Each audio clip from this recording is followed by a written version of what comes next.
JEE mains 2025 का जो first attempt है उसके लिए इफेक्टिवली 100 डेज का टाइम बचा हुआ है, क्योंकि बीच में आपकी नवरात्रि है, दिवाली भी है एंड इसके बाद अभी ठंड भी स्टार्ट हो जाएंगी जनवरी के स्टार्टिंग में। तो कहीं ना कहीं इफेक्टिवली केवल 100 डेज का टाइम आपके पास बचा हुआ है। और बहुत सारे ऐसे बच्चे हैं जिनका काफी बैकलॉग भी है, या फिर बहुत सारे ऐसे बच्चे हैं जिनका केवल 10% और 15% ही सिलेबस कंप्लीट हुआ है। इसलिए इस वीडियो में मैं आपको जेईई मेंस का जो पूरा जो सिलेबस है, जो 90 चैप्टर जो मेंशन है, उनमें से 20 मोस्ट इंपोर्टेंट चैप्टर्स में आपको बताने वाला हूं, जहां से जेईई मेंस में सबसे ज्यादा क्वेश्चंस जो है वो पूछे जाते हैं। 180 से 200 मार्क्स तक के क्वेश्चंस इन चैप्टर से आपकी शिफ्ट में पूछे जा सकते हैं। मैं केवल इंपोर्टेंट चैप्टर्स नहीं बताऊंगा, बल्कि इन चैप्टर्स को करने के लिए पास्ट में कौन कौन से ऐसे टॉपिक्स हैं जो कि यूज होंगे, वो टॉपिक्स भी मैं आपको बताऊंगा।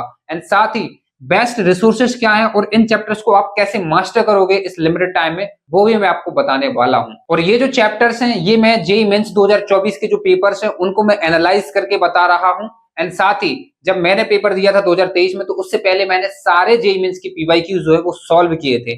तो मतलब मैंने पूरे जो पीवाईक्यूज हैं उनका एनालिसिस किया है एंड 24 का स्पेशली काफी अच्छे तरीके से एनालिसिस के बाद मैं इन इंपॉर्टेंट चैप्टर्स को आपके सामने रख रहा हूं। वीडियो को आपको स्टार्टिंग से लास्ट तक देखना है। अभी तक यदि आपने चैनल को सब्सक्राइब नहीं किया है तो कर लेना। चलो वीडियो को स्टार्ट करते हैं।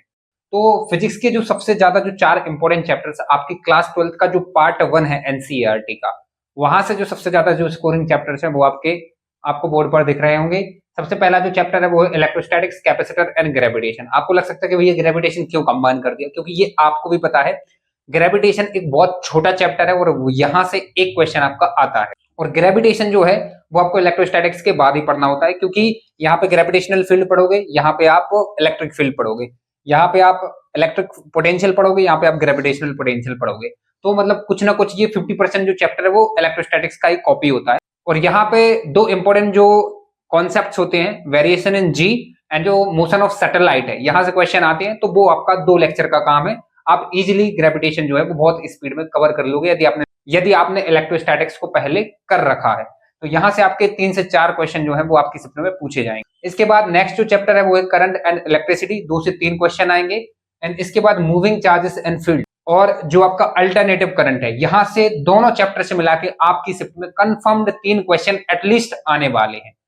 तो ये जो 4 चैप्टर हैं इसको आपको एक फिक्स ऑर्डर में करना है। मतलब पहले इलेक्ट्रोस्टैटिक्स करो, देन कैपेसिटर, देन ग्रेविटेशन करो, फिर करंट एंड इलेक्ट्रिसिटी करो, फिर मूविंग चार्जेस एंड फील्ड, फिर एसी करो। इस ऑर्डर में आपको जाना है और यहां से एटलीस्ट 32 मार्क्स के क्वेश्चंस आपकी शिफ्ट में पूछे जाएंगे। अब ये जो चैप्टर है इनको करने के लिए कौन कौन से टॉपिक्स आपको आना चाहिए, देखो इनकी जो थ्योरी है वो तो आपको इजीली समझ में आ जाएगी, लेकिन यहां से जो क्वेश्चंस बनते हैं कभी कभी मैकेनिक्स जो है वो आपकी उसमें यूज हो रही होगी।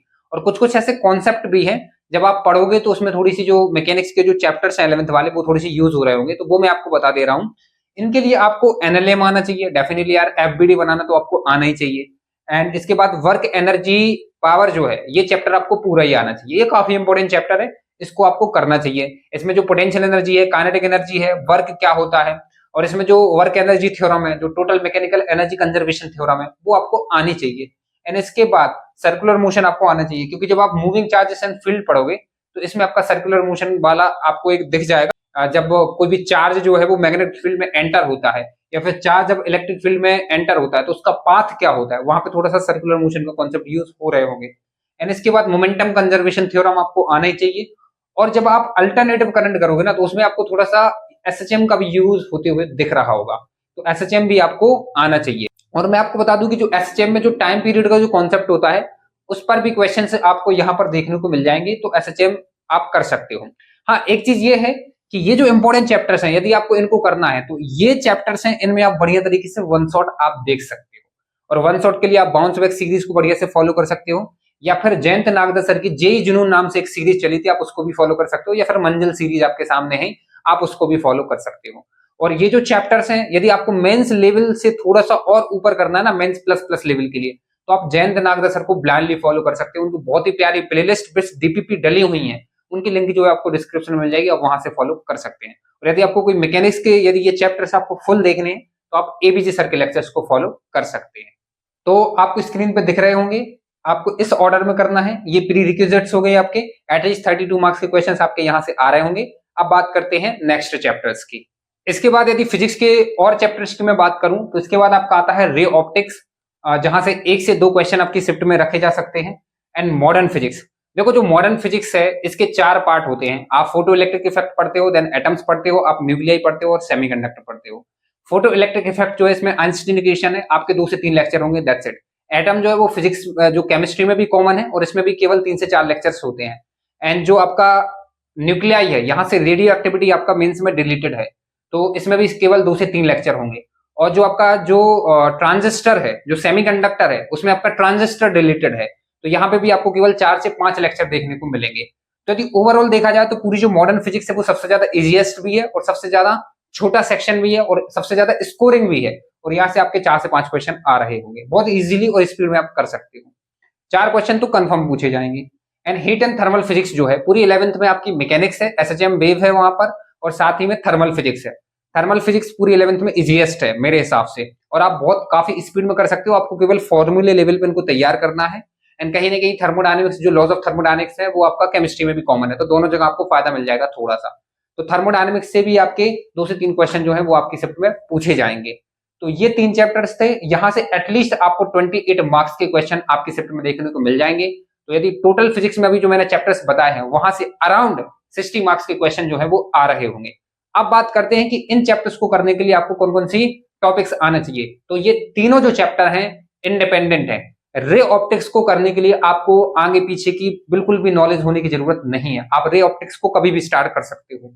इसके बाद जो मॉडर्न फिजिक्स है इसको आप कभी भी स्टार्ट कर सकते हो, इसमें भी आपको पीछे का नॉलेज होना बिल्कुल भी जरूरी नहीं है। एंड इसके बाद जो हीट एंड थर्मोडायनेमिक्स है ये भी टोटल इंडिपेंडेंट है, इसको करने के लिए भी आपको ना किसी आगे चैप्टर की जरूरत है ना किसी पीछे चैप्टर की जरूरत है। तो ये जो तीनों जो चैप्टर हैं ये आपके टोटली इंडिपेंडेंट है और आप इजिली इनको कम टाइम में कर सकते हो। तो ये फिजिक्स के इंपॉर्टेंट चैप्टर्स थे जहां से अराउंड 60 मार्क्स के क्वेश्चन जो है वो आपकी शिफ्ट में पूछे जाएंगे। अब बात करते हैं केमिस्ट्री के चैप्टर्स की। केमिस्ट्री में 3 ऐसे इंपॉर्टेंट चैप्टर्स हैं जो आपकी पूरी केमिस्ट्री के सबसे ज्यादा इंपॉर्टेंट चैप्टर्स होते हैं। इसमें सबसे पहले आपकी chemical bonding, then coordination compound, दोनों चैप्टर को मिला के 4 से 5 क्वेश्चन आपकी शिफ्ट में पूछे जा सकते हैं, 4 तो कंफर्म ही समझ लो। एंड इसके बाद general organic chemistry. General organic chemistry में आपको नोमेनक्लेचर पढ़ना होता है, इलेक्ट्रॉनिक इफेक्ट पढ़ने होते हैं, इलेक्ट्रॉनिक इफेक्ट्स जो है उनकी आपके एप्लीकेशंस पढ़नी होती है, एसिडिक स्ट्रेंथ, बेसिक स्ट्रेंथ, और कहीं ना कहीं आपको स्टीरियोकेमिस्ट्री, आइसोमेरिज्म आपको पढ़ना होता है। तो ये जो सेक्शन है यहाँ से 3 से 4 क्वेश्चन आपके आ रहे होंगे। तो एटलीस्ट 28 मार्क्स के क्वेश्चंस आपके इन 3 चैप्टर से केमिस्ट्री में पूछे जाते हैं। ये जो चैप्टर्स हैं इनको करने के लिए आपको किसी भी पीछे चैप्टर्स की नॉलेज होने की जरूरत नहीं है, आप केमिकल बॉन्डिंग से ही डायरेक्ट स्टार्ट करो। बल्कि ऐसा है कि ये जो चैप्टर्स हैं ये आपकी अदर जो केमिस्ट्री है उसके लिए काफी ज्यादा जरूरी है। जैसे जब आप पूरी कंप्लीट ऑर्गेनिक करोगे आपको तभी समझ में आएगी जब आपकी जीओसी अच्छे से होगी। तो इसका मतलब ये है कि जीओसी काफी इंपॉर्टेंट भी है और अच्छी बात ये है कि ऑर्गेनिक का पूरा बेस भी है। एंड सिमिलरली आपका जो केमिकल बॉन्डिंग है ये स्कोरिंग भी है और पूरी इनऑर्गेनिक केमिस्ट्री और कहीं ना कहीं कुछ हद तक ऑर्गेनिक केमिस्ट्री के लिए भी केमिकल बॉन्डिंग काफी ज्यादा इंपॉर्टेंट हो जाता है। तो मतलब ये है कि तीनों चैप्टर आपके फंडामेंटल चैप्टर्स हैं और स्कोरिंग भी है, तो इनको तो आपको अच्छे से मास्टर करना ही है।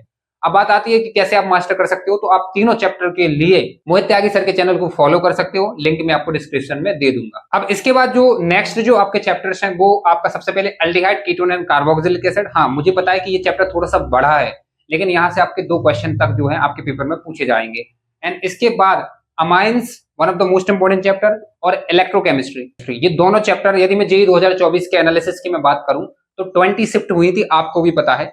20 शिफ्ट के अंदर अमाइन से भी आपके 30+ क्वेश्चन पूछे गए हैं और इलेक्ट्रोकेमिस्ट्री से भी आपके 30+ क्वेश्चन पूछे गए हैं। और इसके प्रीवियस ईयर में देखा जाए तब भी कभी कभी अमाइन से मोस्टली ऐसा चांसेस है कि 2 क्वेश्चन आते हो। तो इलेक्ट्रोकेमिस्ट्री और अमाइंस दोनों को मिला के आपकी शिफ्ट में 3 क्वेश्चन कंफर्म तरीके से रखे जाएंगे, मैं गारंटी के साथ कह सकता हूं। एंड इसके बाद स्ट्रक्चर ऑफ एटम जो है ये आपको करना ही है, क्योंकि ये फिजिक्स में भी कॉमन है और यहाँ से भी 1 से 2 क्वेश्चन आपके आ सकते हैं।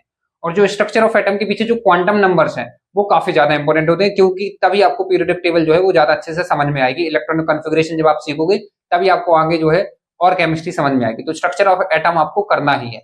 एंड इसके बाद डीएनएफ ब्लॉक, मोस्टली चांसेस है कि डीएनएफ ब्लॉक से 2 क्वेश्चन आए, बट आपकी शिफ्ट में 1 क्वेश्चन तो कंफर्म ही आने वाला है, ज्यादा चांसेस है कि 2 आ जाएंगे। तो ये आपके रिमेनिंग 5 चैप्टर्स थे। तो केमिस्ट्री में मैंने टोटल 8 चैप्टर अभी बता दिए हैं और फिजिक्स में मैंने 6 चैप्टर बता दिए हैं, तो टोटल 14 चैप्टर्स आपके हो चुके हैं। और यहां से भी एटलीस्ट 28 मार्क्स के क्वेश्चंस आपके पूछे जाएंगे। इनको भी कैसे करना है, इन चैप्टर्स को यदि आप चाहते हो तो आप वन शॉट से कर सकते हो। बाकी aldehyde ketone and carboxylic acid को आपको लॉन्ग लेक्चर से ही करना चाहिए, और यदि आपके पास टाइम है तो तब भी मैं सजेस्ट करूंगा कि ये इंपॉर्टेंट चैप्टर्स है तो आप इनको लॉन्ग लेक्चर से कर लो। लिंक जो है वो आपको इनकी डिस्क्रिप्शन में मिल जाएगी। तो इससे पहले अब मैं मैथमेटिक्स सेक्शन की मैं बात करूं, बहुत ही एक इंपॉर्टेंट चीज मैं आपके सामने रखना चाह रहा हूं, वो ये है कि देखो ये जो लाइफ है ना, इस लाइफ में तुम्हें आगे और कभी भी आईटीएन बनने का मौका नहीं मिलेगा। मतलब ये समझो कि अगले ये जो 100 डेज है ना, ये डिसाइड कर देंगे कि वो जो आईआईटीएन का जो थप्पा है वो तुम्हारे नाम के आगे लगेगा या फिर नहीं। आईआईटीएन छोड़ो, मैं कह रहा हूँ जो एनआईटीएन का जो थप्पा है ना, वो भी आपके आगे लगेगा या नहीं, ये अगले जो 100 डेज हैं ये डिसाइड कर देंगे। क्यों ऐसा मैं क्यों बोल रहा हूँ? क्योंकि 100 डेज के बाद आपका फर्स्ट अटेम्प्ट है, और यदि आप फर्स्ट अटेम्प्ट में 97, 98, 99 परसेंटाइल, किसी भी 3 परसेंटाइल में यदि आप पहुंच जाते हो, मैं बता रहा हूं उतने ही चांसेस आपके बन जाएंगे कि आप जे एडवांस्ड फोड़ दोगे। यदि 97 बनाओगे तो 97% चांस है कि आप एडवांस फोड़ दोगे, 98 बनाओगे 98% चांस है कि आप एडवांस फोड़ दोगे, और 99 बनाओगे तो 99% चांसेस है कि आपका एडवांस निकल जाएगा। मतलब आगे आने वाले जो 100 डेज हैं, जो आगे आने वाले जो 3.5 महीने हैं, ये आपकी लाइफ के अभी सबसे ज्यादा प्रेस्टिजियस महीने होंगे, प्रेस्टिजियस आपका टाइम होगा। तो इस टाइम को बिल्कुल भी खराब नहीं करना है। अब देखो यदि आपका जो बैच है, आपकी जो कोचिंग है वो काफी आगे निकल गई है, और आपका जो बैच है उसमें आपके काफी बैकलॉग हो गए हैं, मतलब यदि 50 चैप्टर्स कंप्लीट करा दिए गए हैं और आपका 25 से लेकर 30 चैप्टर तो आपके बैकलॉग ही हैं, तो इस केस में आई विल सजेस्ट कि अभी आप अपने बैच को या फिर कोचिंग को अनफॉलो कर सकते हैं, डिपेंडिंग ऑन, अच्छे से एनालाइज कर लेना, और फिर ये जो इंपॉर्टेंट चैप्टर्स मैंने आपको बताए हैं इनको आप प्रायोरिटाइज कर सकते हैं और इनको आप पहले कर सकते हैं। और यदि आप अभी सेल्फ स्टडी कर रहे हो या फिर आप अपनी कोचिंग या बैच को छोड़ के फिर सेल्फ स्टडी मोड में आ रहे हो, तो उस केस में मैं डेफिनेटली ये सजेस्ट करूंगा अपने एक्सपीरियंस से कि एक पर्सनल मेंटर आपके पास होना चाहिए। तो मैं आपको बता दूं कि मैंने खुद सेल्फ स्टडी किया था और उसके बाद जेईई मेंस एंड एडवांस दोनों एग्जाम जो मैंने क्लियर किए थे, तो आप मेरी पर्सनल मेंटरशिप में ज्वाइन हो सकते हो। मैं भी बिल्कुल इसी फेज से निकला हूं। मैंने भी पहले कोचिंग ज्वाइन किया था, अच्छी नहीं लगी थी, मैंने छोड़ दिया था, फिर मैंने यूट्यूब से सेल्फ स्टडी स्टार्ट की थी। तो सेल्फ स्टडी में एग्जैक्टली क्या क्या होता है वो मुझसे बेटर कोई नहीं सजेस्ट कर सकता। तो आप मेरी पर्सनल मेंटरशिप में ज्वाइन हो सकते हैं। इसके फीचर्स, वैलिडिटी, प्राइस, हर एक चीज जो है वो मेंशन है उस लिंक के साथ। इवन उसमें मेरा व्हाट्सएप नंबर भी इंक्लूडेड है, तो आपको और कोई भी डाउट पूछना है उसके रिगार्डिंग, मेंटरशिप के रिगार्डिंग, तो आप मुझे व्हाट्सएप पर भी कॉन्टेक्ट कर सकते हैं। वो नंबर जो है वो उसके साथ मेंशन है लिंक के साथ। ठीक है, तो चलो अब मैथमेटिक्स के चैप्टर्स की बात करते हैं। तो मैथ्स में ये आपके इंपॉर्टेंट चैप्टर्स हो जाते हैं। सबसे पहले आपको करना है, ये ऑर्डर वाइज है, मतलब आपको इसी ऑर्डर में करना है। सबसे पहले आपको स्ट्रेट लाइन करना है और वेक्टरेशन 3D करना है। अब वेक्टरेशन 3D करने में आपको स्ट्रेट लाइन का यूज होगा, इसलिए पहले स्ट्रेट लाइन करो फिर वेक्टरेशन 3D करो। यहां से आपके 4 क्वेश्चन आ रहे होंगे। इसके बाद आपको सेट्स, रिलेशन एंड फंक्शन करना है। ये तो करना ही करना है, क्योंकि ये जो चैप्टर है ये कैलकुलस की जान है। आप ये समझ सकते हो ये बहुत फंडामेंटल चैप्टर है और पूरे कैलकुलस में ये कहीं ना कहीं यूज हो रहा होगा। तो सेट्स, रिलेशन एंड फंक्शन, यहाँ से भी 2 क्वेश्चन आएंगे। लिमिट, कंटिन्यूटी एंड डिफरेंशिएबिलिटी, यहाँ से भी 2 क्वेश्चन आएंगे। और method of differentiation and application of derivative, यहाँ से भी 2 क्वेश्चन आपके आ रहे होंगे। ये जो चैप्टर्स हैं, सबसे पहले आप ये कर लो कोऑर्डिनेट ज्योमेट्री वाले चैप्टर्स, फिर आप ये कर लो 3 कैलकुलस वाले। ठीक है ना, यहाँ से आप देख सकते हो कि आपके अराउंड 10 क्वेश्चंस जो है वो पूछे जाएंगे, जहां से आपके 10 मतलब यू कैन से कि 40 मार्क्स जो है वो आपके यहाँ से आ सकते हैं। और आपको भी पता है कि मैथ्स में 40 मार्क्स पर 98 परसेंटाइल तक बन जाता है। अब बात आती है कि इन चैप्टर्स को करने के लिए आपको किन किन चीजों की जरूरत पड़ेगी। आपको ट्रिग्नोमेट्रिक आइडेंटिटीज, फॉर्मूले वगैरह रटे होना चाहिए। आपको ट्रिग्नोमेट्रिक इक्वेशन सॉल्व करते आना चाहिए। ठीक है, आपको आईटीएफ भी आना चाहिए, तभी आप एलसीडी वगैरह कर पाओगे। और आपके लिए बेसिक मैथ्स तो डेफिनेटली बेसिक मैथमेटिक्स आनी ही चाहिए, क्योंकि वो पूरी मैथ्स में यूज होती है। तो ये सारी चीजें जो है वो रिक्वायरमेंट होगी आपको इन चैप्टर्स को करने के लिए। इसके बाद यदि मैं बात करूं तो देखो आपको करना क्या है कि सीक्वेंस एंड सीरीज करना। यहाँ से भी आपके 1 से 2 क्वेश्चन आते हैं। पहले तो आप इतने चैप्टर्स कर लो, ये जो मैंने 5 पहले वो बता दिए और ये 6वां चैप्टर ये है। इन चैप्टर्स को करने के बाद आपके पास टाइम कितना बचता है वो फिर आगे की चीजें डिसाइड करेगा। यदि आपके पास टाइम बचता है तो इसके बाद आपको बायनोमियल थ्योरम और परम्यूटेशन एंड कॉम्बिनेशन का एटलीस्ट 1 शॉट तो आपको देख ही लेना है, क्योंकि दोनों चैप्टर से मिला के 3 क्वेश्चन आपके पूछे जाते हैं। आप इन दोनों चैप्टर में 1 शॉट से काम चला सकते हैं। और 1 शॉट आपको देखना है निशांत बोरा सर का वांसवेक सीरीज का लिंक आपको डिस्क्रिप्शन में मिल जाएगी। इसके बाद आप एक चीज यहाँ पे नोटिस कर सकते हो कि मैंने इंटीग्रेशन की बिल्कुल भी बात नहीं की है। अब देखो यदि आपने इससे पहले इंटीग्रेशन कर रखा है तो आप इंटीग्रेशन डेफिनेटली कर लेना फिर, क्योंकि डेफिनेट इंटीग्रेशन भी इंपॉर्टेंट होता है और डिफरेंशियल इक्वेशन भी इंपॉर्टेंट होता है। लेकिन अभी तक आपने इंटीग्रेशन नहीं किया है तो पहले मैं ये सजेस्ट करूंगा कि पहले आप इन चैप्टर को मास्टर करो, क्योंकि ये चैप्टर कहीं ना कहीं इंटीग्रेशन के कंपैरिजन में आसान है और स्कोरिंग भी है। लेकिन यदि आपने पहले इंटीग्रेशन कर रखा है या फिर आपने इन चैप्टर्स को पहले से कवर कर रखा है, तो आप डेफिनेटली पहले इंडेफिनिट पढ़ो, फिर डेफिनिट पढ़ो, फिर डिफरेंशियल इक्वेशन एंड एरिया भी करो, क्योंकि यहां से भी 4 से 5 क्वेश्चन आते हैं। लेकिन नहीं पढ़ रखा है और इनको भी नहीं पढ़ रखा है, तो मैं पहले बोलूंगा कि आप पहले जो मैंने 5 चैप्टर्स मैथ्स के बताए थे पहले उनको करो, फिर आप सीक्वेंस एंड सीरीज करो, इन दोनों को पहले वन शॉट देखो, फिर इसके बाद यदि समय बचता है तो इंडेफिनिट पढ़ना और फिर definite and area and differential equation कर लेना।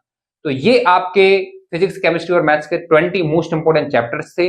मैंने सारी चीजें डिटेल में आपको बता दी हैं। इनको कवर कैसे करना है, बस थ्योरी देखना है आपको, फुल लेक्चर के साथ देखना है, क्योंकि सिर्फ 20 चैप्टर्स हैं। एंड इसके बाद आपको जेईई मेंस के पास्ट 6 ईयर्स के पीवाईक्यूज करने हैं, और इस तरीके से ये सारे चैप्टर जो है वो आपके कवर हो जाएंगे। वीडियो यदि आपको हेल्पफुल लगी हो तो चैनल को सब्सक्राइब जरूर कर देना। मेंटरशिप की जो लिंक है वो आपको डिस्क्रिप्शन में मिल जाएगी। Thank you for watching.